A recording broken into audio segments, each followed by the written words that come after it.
हमारा क्लास है आज का पारदर्शी पदार्थ, अपारदर्शी पदार्थ, पारभासी पदार्थ, इनके बारे में हम लोग क्या पढ़ेंगे आज के क्लास में। पारदर्शी पदार्थ यानी ट्रांसपेरेंट, अपारदर्शी पदार्थ ओपेक, और पारभासी पदार्थ ट्रांसलूसेंट, इन सभी के बारे में समझेंगे, पढ़ेंगे और परिभाषा को याद करेंगे। उससे पहले हम लोग एक एग्जाम्पल देखते हैं, एक उदाहरण को समझते हैं। हम लोग अपने घरों में इस प्रकार के, नीचे आप देखोगे तो ये क्या है, ये है एक गुल्लक।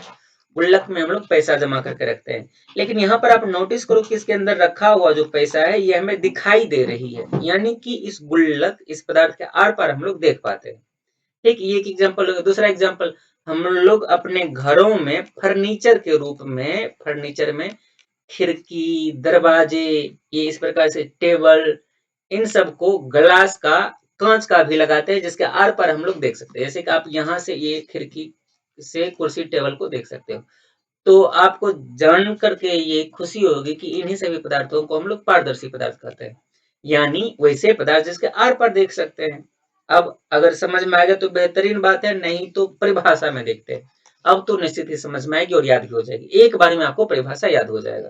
परिभाषा क्या लिखा हुआ, पारदर्शी पदार्थ यानी ट्रांसपेरेंट का, जिन पदार्थों से होकर प्रकाश पूर्ण रूपेण गमन यानी आर पार निकल जाता है, पारदर्शी पदार्थ कहलाता है। कितना सिंपल और प्यारा सा परिभाषा है। जिन पदार्थों से होकर प्रकाश पूर्ण रूपेण गमन यानी आर पार निकल जाता है, क्या कहलाता है, पारदर्शी पदार्थ कहलाता है। जैसे कांच, कांच के आर पार हम लोग देख सकते हैं, पानी, पानी के भी आर पार हम लोग देख सकते हैं, हवा, हवा के आर पार तो बिल्कुल देख सकते हैं। जैसे कि आप एग्जाम्पल में देख सकते हो, ये हमारे पास जो ब्लू कलर का एक पदार्थ है, ये क्या है, पारदर्शी पदार्थ है। क्यों पारदर्शी, क्योंकि जब हम लोग इसके ऊपर प्रकाश डालते हैं, तो आप चित्र में ध्यान से देख सकते हो कि प्रकाश क्या हो रहा है, आर पार निकल जा रहा है। प्रकाश आर पार, इसके आर पार निकल जाता है, गमन कर जाता है, इसलिए ये पारदर्शी पदार्थ। अगले एग्जाम्पल में आप देखोगे, ये एक खिड़की है, ये क्या है, एक खिड़की। खिड़की के बाहर रखा हुआ जो पत्ता है, ये पत्ता हम लोगों को खिड़की से होकर के भी दिखाई दे रहा है। इसका मतलब है कि इस खिड़की से होकर प्रकाश क्या हो रहा है, आर पार निकल जाता है, इसीलिए ये क्या है, पारदर्शी पदार्थ है। तो उम्मीदता आपको पारदर्शी पदार्थ बहुत ही बढ़िया तरीके से समझ में आया होगा, भूलने की चांस भी अब कम होगी। याद रखिएगा कि जिन पदार्थों से होकर प्रकाश पूरी तरह से यानी पूर्ण रूपेण गमन यानी आर पार निकल जाता है, उसे ही पारदर्शी पदार्थ कहते हैं। नेक्स्ट डेफिनेशन की तरफ आगे बढ़ा जाए। अगला डेफिनेशन देखने से पहले हम लोग कुछ एग्जाम्पल लेते हैं। अब आप इसको तो पहचानते हो, ये क्या है, पत्थर, ये है पत्थर। ये क्या है हमारे पास, ये कुर्सी टेबल फर्नीचर है हमारा, ये फर्नीचर है। और ये क्या है, ये ईंट, ये ईंट।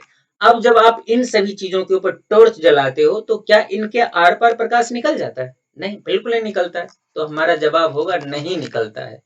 और आपको जान करके ये खुशी मिलेगी कि इन्हीं सभी पदार्थों को हम लोग कहते हैं अपारदर्शी पदार्थ, यानी कि हमने दूसरा परिभाषा को सीख लिया है। अपारदर्शी पदार्थ किसको कहेंगे, अगले पेज में डेफिनेशन देखना। अपारदर्शी पदार्थ किसको कहेंगे, जिन पदार्थों से होकर प्रकाश बाहर नहीं निकल पाता है। कितना आसान सा और प्यारा सा डेफिनेशन है कि जिन पदार्थों से होकर प्रकाश बाहर नहीं निकल पाता है, अपारदर्शी पदार्थ कहलाता है। जैसे पत्थर, ईंट इत्यादि, ये सब के सब क्या हो गए, अपारदर्शी पदार्थ। नीचे एग्जाम्पल में देखना है आपको, ये एक पदार्थ है जिसके ऊपर टॉर्च जलाया जा रहा है, तो इसमें आप चित्र में देख सकते हो कि प्रकाश इसके आर पार नहीं हो रहा है, इसके बाहर नहीं निकल पा रहा है। इसका मतलब ये क्या है, अपारदर्शी पदार्थ है। दाया वाला एग्जाम्पल आप देखो, ये एक पत्ती है, ये क्या, एक पत्ता है या पत्ती है, लीफ है, ठीक।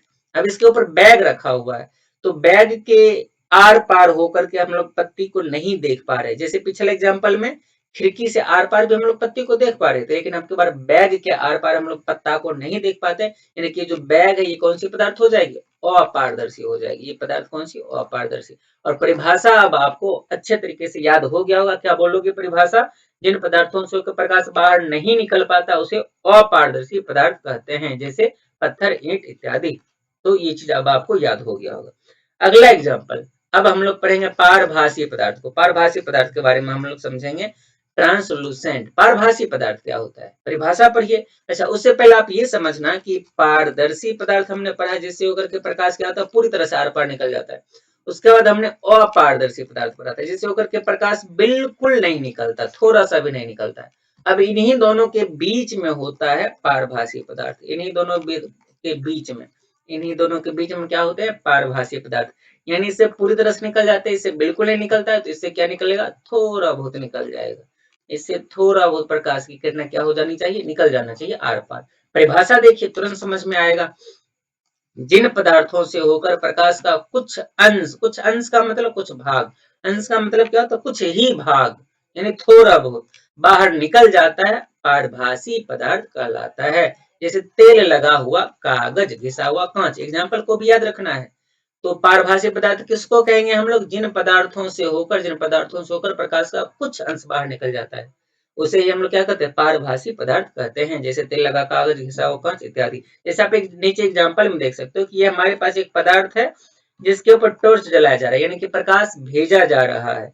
इधर से आप गिनती कर सकते हो कि 1 2 3 4 प्रकाश की किरणों को हमने भेजा, इधर से 2 ही निकला, यानी कि थोड़ा बहुत प्रकाश की किरणें आर पार निकल जाती है, प्रकाश का कुछ अंश बाहर निकल जाता है। अगला एग्जाम्पल जैसे कि सन ग्लास, हम लोग अपने आंखों को धूप से बचाने के लिए सन ग्लास का यूज जरूर करते होंगे। उस सन ग्लास में आप नोटिस कीजिएगा कि जैसे कि पिक्चर में दिख रहा है हम लोगों को, इसके बाहर में क्या रखा हुआ, पत्ता रखा हुआ। पत्ता तो बाहर से हम लोगों को क्लीन क्लीन दिख रहा है, साफ सुथरा, लेकिन जब ग्लास से होकर यानी चश्मा सन ग्लास से होकर के देखते हैं, ये हमें दिखाई तो पड़ती है लेकिन पूरी तरह से नहीं दिखाई पड़ती, थोड़ा बहुत दिखाई पड़ता है, यानी कि अंशतः प्रकाश की किरणें आर पार हो रही हैं। तो इसी प्रकार के पदार्थ को क्या कह देंगे हम लोग, पारभासी पदार्थ कह देंगे। पारभासी पदार्थ का डेफिनेशन एक बार फिर से देख लिया जाए। जिन पदार्थों से होकर प्रकाश का कुछ अंश बाहर निकल जाता है, उसे ही पारभासी पदार्थ कहते हैं। एग्जाम्पल भी याद रखना है, तेल लगा कागज, घिसा हुआ कांच इत्यादि। तो अब उम्मीद था आपको पारदर्शी पदार्थ, पारभासी पदार्थ और अपारदर्शी पदार्थ तीनों का डेफिनेशन अच्छी तरह से समझ में आ गया होगा। लेकिन फिर भी अगर कोई डाउट रह जाए, कोई दिक्कत रह जाए, तो हमें कमेंट सेक्शन में बताइएगा, आपके डाउट को जल्दी से जल्दी दूर करने की कोशिश की जाएगी। और अगर आप क्लास 10th में हो, अगर आप क्लास 10th में हो या क्लास 12th में हो, किसी भी बोर्ड एग्जाम की तैयारी कर रहे हो और आपको अगर किसी भी विषय में कोई समस्या हो, तो हमें लिख करके जरूर बताएं, हम लोग आपकी मदद करने की भरपूर कोशिश करेंगे। तो आज की क्लास में इतना ही, फिर हमसे हम लोग बहुत जल्दी मिलते हैं अगले क्लास में, तब तक के लिए आप सबका बहुत बहुत धन्यवाद।